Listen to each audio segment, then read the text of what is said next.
Vítejte u dalšího Echa. Vrátíme se v něm k datu 7. května a objasníme, proč festival navzdory tradici začal už v tento den.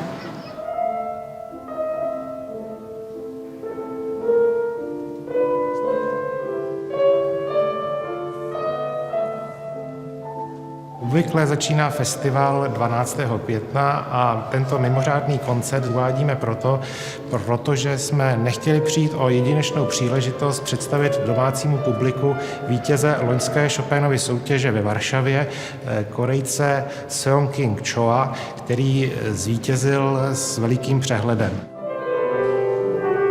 Jeho termínový kalendář je tak nabitý, že jsme nedokázali najít termín v rámci festivalu, proto jsme se rozhodli k tomuto mimořádnému koncertu před festivalem.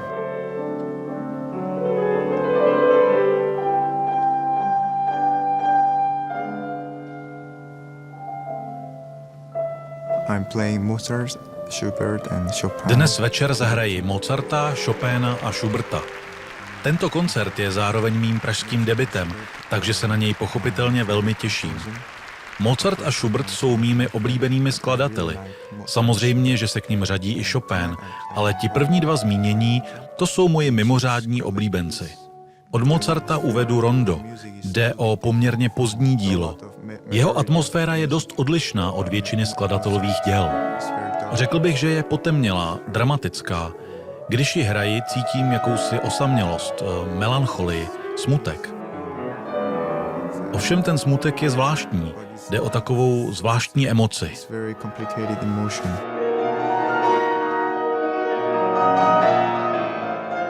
V případě Schubertovy klavírní sonáty číslo 19 se také jedná o pozdní dílo a podle mého názoru jde o dílo mistrovské. Opravdu se těším, až ho tady přednesu.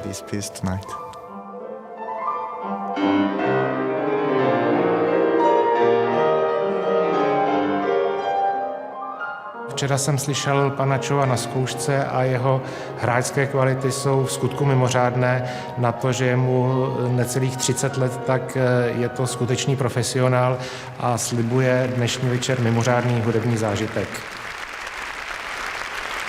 Ovace a superlativy po tomto festivalovém prologu potvrdili, že občasný odklon od tradice pražskému jaru rozhodně sluší. Nashledanou.